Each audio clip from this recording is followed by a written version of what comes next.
The Odissi 2026 movie చూసే ముందు తప్పకుండా తెలుసుకోవాల్సిన 12 విషయాల గురించి అయితే ఈ వీడియోలో మాట్లాడుకుందాం. అండ్ ఈ వీడియోని 4 పార్ట్లుగా అయితే డివైడ్ చేశాను. అంటే ఒకే వీడియోలో 4 పార్ట్లు ఉంటాయి. సో ఫస్ట్ పార్ట్ 1 లోకి అయితే వెళ్ళిపోదాం. 3000 సంవత్సరాల క్రితం రాసిన ఒక కథ ఈ రోజు ప్రపంచంలోనే అత్యంత ఖరీదైన దర్శకుల్లో ఒకరైన క్రిస్టోఫర్ నోలన్ ని ఎందుకు అంతగా ఆకర్షించింది? అసలు ఈ ది ఒడిస్సీ అంటే ఏంటి? ఇది మైథాలజీనా, హిస్టరీనా, లేక రెండూ కలిసిన ఒక లెజెండరీ ఎపిక్ నా?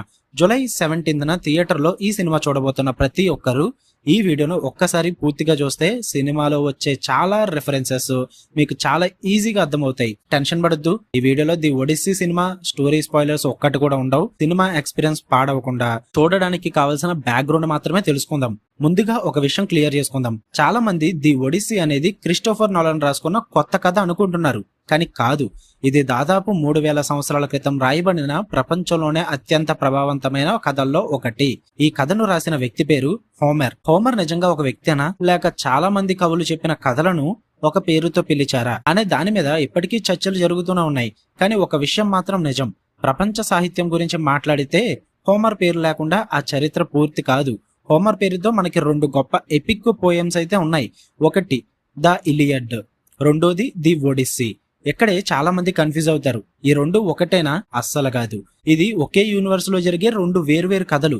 సింపుల్ గా చెప్పాలంటే ది ఇలియడ్ అంటే ఒక మహాయుద్ధం గురించి, ది ఒడిస్సీ అంటే ఆ యుద్ధం అయిపోయిన తర్వాత మొదలయ్యే ఒక ప్రయాణం గురించి.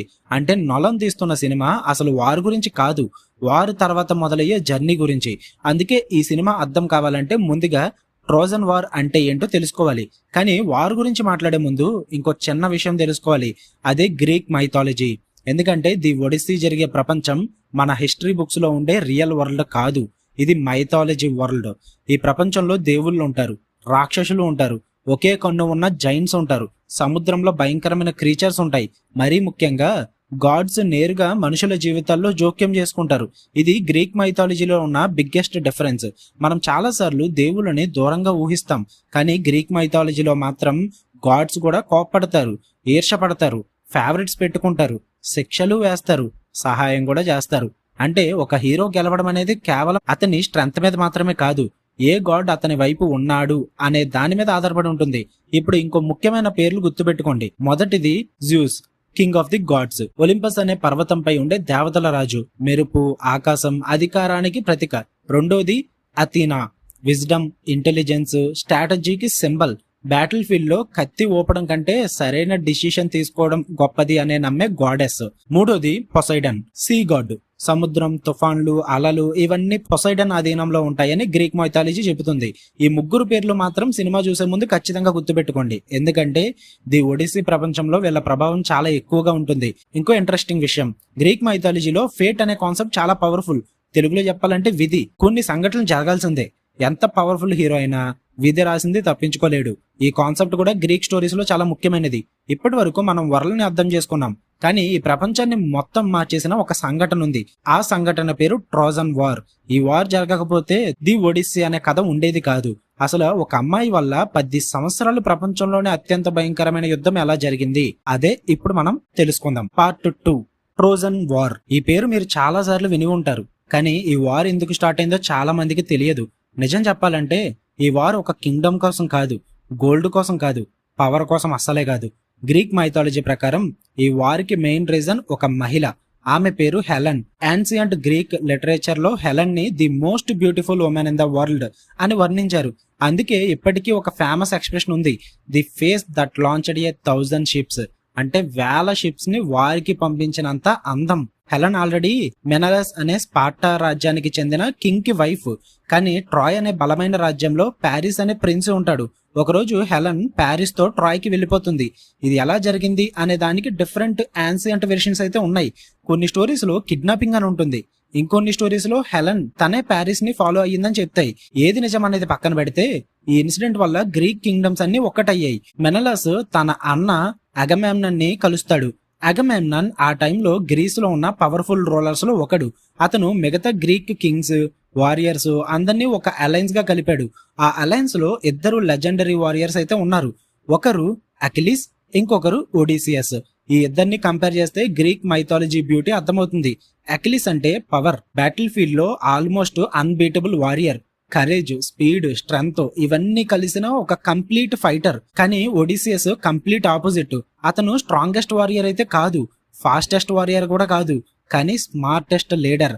ప్రాబ్లం వచ్చినప్పుడు ముందు స్వాడ్ తీయడు, ముందు ఆలోచిస్తాడు, సిచ్యువేషన్ ని అబ్జర్వ్ చేస్తాడు, తర్వాత ఒక అన్ఎక్స్పెక్టెడ్ ప్లాన్ అయితే క్రియేట్ చేస్తాడు. అందుకే గ్రీక్ మైథాలజీలో ఒడిసియస్ ని ఇంటెలిజెన్స్ కి సింపుల్ గా యూజ్ చేస్తారు. వార్ స్టార్ట్ అయింది, గ్రీక్స్ ట్రాయ్ మీద అటాక్ చేశారు, కానీ ట్రాయ్ ఆర్డినరీ సిటీ అయితే కాదు. చాలా స్ట్రాంగ్ వాల్స్, ఎక్సలెంట్ డిఫెన్స్, అలాగే ఎక్స్పీరియన్స్ ఉన్న వారియర్స్ ఉన్నారు. అందుకే ఆ వార్ ఒక్క రోజులో కంప్లీట్ కాలేదు, ఒక నెలలో కూడా కాదు. యాన్సియంట్ ట్రెడిషన్ ప్రకారం దాదాపు 10 సంవత్సరాలు కంటిన్యూ అయ్యింది. ఇక్కడ ఒక ఇంట్రెస్టింగ్ ఫ్యాక్ట్ ఏంటంటే టర్కీలో ఉన్న హెజర్లిక్ అనే ఆర్కియాలజికల్ సైట్ ని చాలా మంది యాన్సియంట్ ట్రాయ్ లొకేషన్ గా ఐడెంటిఫై చేస్తారు. అంటే హోమర్ రాసిన ప్రతి ఇన్సిడెంట్ హిస్టారికల్ ఫ్యాక్ట్ అని చెప్పలేం, కానీ ట్రాయ్ అనే సిటీ ఎగ్జిస్టెన్స్ కి ఆర్కియాలజికల్ ఎవిడెన్స్ అయితే దొరికింది. అందుకే రీసెర్చర్స్ ఈ ఎపిక్ లో హిస్టరీ, మైథాలజీ రెండు కలిసి ఉన్నాయని నమ్ముతారు. 10 సంవత్సరాల వార్ జరిగిన తర్వాత కూడా గ్రీక్స్ కి విక్టరీ అయితే దొరకలేదు. అప్పుడే గ్రీక్ మైథాలజీలో మోస్ట్ ఫేమస్ స్ట్రాటజీ ఎంటర్ అవుతుంది, అదే ది ట్రోజన్ హార్స్. సైబర్ సెక్యూరిటీలో కూడా ట్రోజన్ అనే వర్డ్ యూజ్ చేస్తారు. ఎందుకంటే ట్రోజన్ హార్స్ అనేది డైరెక్ట్ అటాక్ కాదు, ఇంటెలిజెన్స్ తో ఎనిమిని మోసం చేయడం అనే కాన్సెప్ట్ కి సింబల్. ఈ ప్లాన్ ఎవరు క్రియేట్ చేశారు అనే దానికి మైథాలజీలో ఒడిసియస్ పేరు చాలా స్ట్రాంగ్ గా కనెక్ట్ అవుతుంది. ఇక్కడ నేను ఆ ప్లాన్ లో ఎలా ఎగ్జిక్యూట్ అయిందో కంప్లీట్ గా చెప్పను, ఎందుకంటే మీరు సినిమా చూసే ముందు ఆ ఎగ్జైట్మెంట్ స్పాయిల్ అవ్వకూడదు. కానీ ఒక విషయం మాత్రం గుర్తుపెట్టుకోండి, గ్రీక్ మైథాలజీలో ఒడిసియస్ గ్రేట్నెస్ తన స్వాడ్ వల్ల కాదు, తన బ్రెయిన్ వల్ల. అదే క్యారెక్టర్ ని క్రిస్టోఫర్ నోలన్ ఎందుకు సెలెక్ట్ చేశాడో అనిపించే ఫస్ట్ క్లూ. వార్ ఫైనల్లీ ముగిసింది, గ్రీక్స్ అయితే గెలిచారు, అందరూ తమ తమ ఇళ్లకి తిరిగి వెళ్లడం స్టార్ట్ చేస్తారు. కామన్ గా ఎవరైనా అనుకుంటారు హీరో వార్ గెలిచాడు, హ్యాపీ ఎండింగ్. కానీ ద ఒడిస్సీ అక్కడే స్టార్ట్ అవుతుంది. వార్ గెలవడం స్టోరీ బిగినింగ్ మాత్రమే, అసలు ఛాలెంజ్ ఇంటికి చేరడం. కానీ ఆ జర్నీలో ఏం జరిగిందనేది నేను ఇప్పుడు చెప్పను, ఎందుకంటే అదే సినిమా సౌల్. ఇన్స్టెడ్ ఆ జర్నీని అర్థం చేసుకోవడానికి మనం తెలుసుకోవాల్సిన ఇంకొన్ని important characters, gods, mythical creatures మరియు సింబల్స్ గురించి మాట్లాడుకుందాం. అప్పుడే థియేటర్లో వచ్చే ప్రతి రిఫరెన్స్ మీకు ఆటోమేటిక్ గా కనెక్ట్ అవుతుంది. ఇక పార్ట్ 3. ఇప్పటి వరకు మనం గ్రీక్ మైథాలజీ వరల్డ్ గురించి అండ్ అలాగే ట్రోజన్ వార్ ఎలా స్టార్ట్ అయిందో తెలుసుకున్నాం. ఇప్పుడు 5వ ఇంపార్టెంట్ పాయింట్, ఒడిసియస్ అనే క్యారెక్టర్ ని మీరు కరెక్ట్ గా అర్థం చేసుకోవాలి. సినిమాలో హీరో అంటే మనకి వెంటనే గుర్తొచ్చేది powerful fights, mass moments, unbelievable strength. కానీ ఒడిసియస్ అలాంటి హీరో కాదు. అతని బిగ్గెస్ట్ వెపన్ ఇంటెలిజెన్స్. అతను చేసే ప్రతి డెసిషన్ ముందు అబ్జర్వేషన్ ఉంటుంది. ప్రతి ప్రాబ్లమ్ ని ఫోర్స్ తో కాకుండా స్ట్రాటజీతో సాల్వ్ చేయడానికి ట్రై చేస్తాడు. అందుకే గ్రీక్ లిటరేచర్ లో ఒడిసియస్ ని కేవలం వారియర్ గా కాదు, one of the greatest leader గా కన్సిడర్ చేస్తారు. క్రిస్టోఫర్ నోలన్ సినిమాలు రెగ్యులర్ గా చూసే వాళ్ళకి ఒక ప్యాటర్న్ తెలుస్తుంది. నోలన్ హీరోస్ ఆల్మోస్ట్ ఎప్పుడు బ్రెయిన్ యూజ్ చేస్తారు. బ్యాట్మన్ నుంచి ఓపెన్ హైమర్ వరకు ప్లానింగ్, టైమింగ్, డిసిషన్స్ అనేవి చాలా ఇంపార్టెంట్. అందుకే చాలా ఫ్యాన్స్ నోలన్ స్టైల్ కి ఒడిసియస్ క్యారెక్టర్ పర్ఫెక్ట్ మ్యాచ్ అని ఫీల్ అవుతున్నారు. ఇప్పుడు 6th పాయింట్, గ్రీక్ గాడ్స్ ని సూపర్ హీరోస్ లాగా చూడకండి. మోడర్న్ సూపర్ హీరో సినిమాల్లో హీరో విలన్ క్లియర్ గా ఉంటారు, కానీ గ్రీక్ మైథాలజీలో అలా ఉండదు. జ్యూస్ కింగ్ అయినా కూడా పర్ఫెక్ట్ కాదు. పొసైడన్ పవర్ఫుల్ అయినా కూడా ఎమోషన్స్ తో డిసిషన్స్ తీసుకుంటాడు. అథీనా విజ్డమ్ కి సింబల్ అయినా కూడా తన ఫేవరెట్ హీరోస్ కి సపోర్ట్ చేస్తుంది. అంటే గ్రీక్ గాడ్స్ మనుషుల్లాగా ఎమోషన్స్ కలిగిన డివైన్ బీయింగ్స్. వాళ్ళకి కోపం వస్తుంది, వాళ్ళకి ఇష్టం ఉంటుంది, వాళ్ళకి ఈగో కూడా ఉంటుంది. ఈ పర్స్పెక్టివ్ తో సినిమా చూస్తే గాడ్స్ బిహేవియర్ మీకు రియలిస్టిక్ గా అనిపిస్తుంది. 7వ ఇంపార్టెంట్ పాయింట్, సి. ఈ సినిమాలో కేవలం లొకేషన్ కాదు.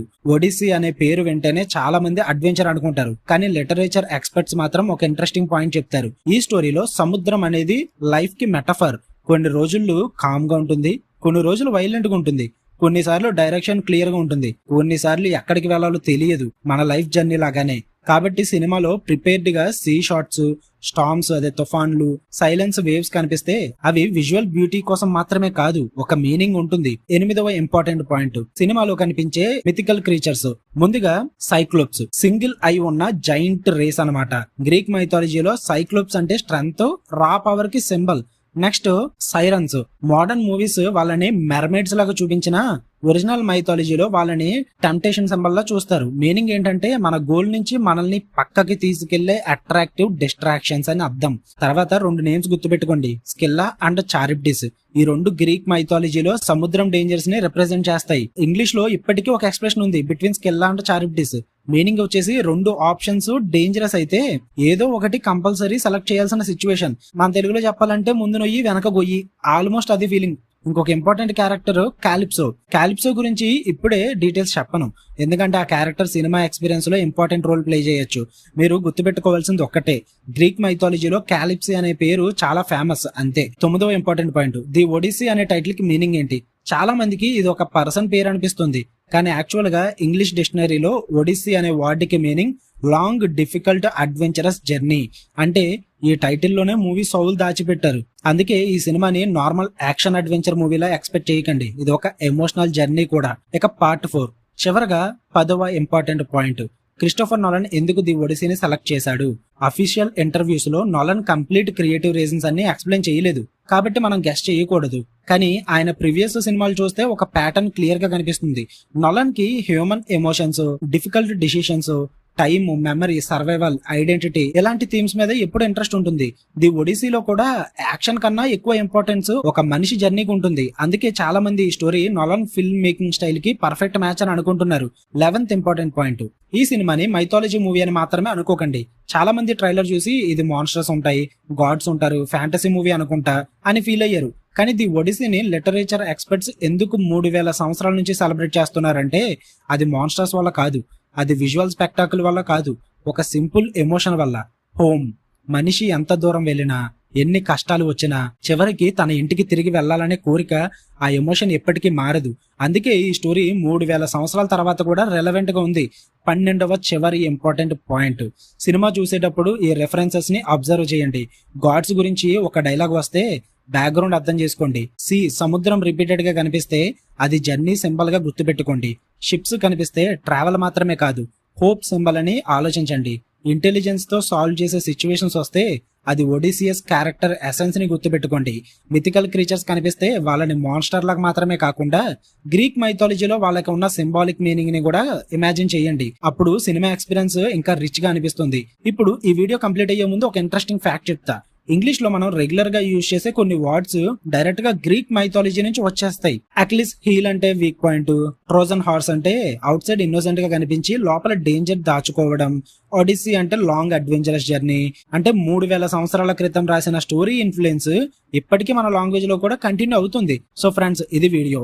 ఇప్పుడు మీకు ది ఒడిసీ స్టోరీ ఎండింగ్ తెలియదు, హీరో జర్నీలో ఏం జరుగుతుందో తెలియదు, సినిమా సర్ప్రైజెస్ కూడా స్పాయిల్ కాలేదు.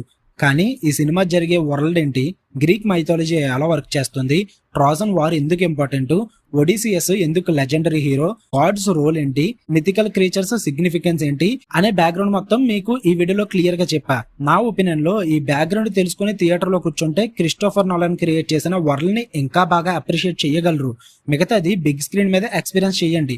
సినిమా రిలీజ్ అయ్యాక మనం మళ్ళీ కలిసి స్పాయిలర్స్ తో కంప్లీట్ డిస్కషన్ చేద్దాం. వీడియో నచ్చితే లైక్ చేయండి. ఇలాంటి spoiler free movie guides, mythology explainers, Hollywood background videos కోసం, చాలా movies and web series explanation videos కోసం ఛానల్ అయితే ఖచ్చితంగా సబ్స్క్రైబ్ చేయండి. నేను మళ్ళీ నెక్స్ట్ వీడియోతో కలుస్తాను. Until then happy watching.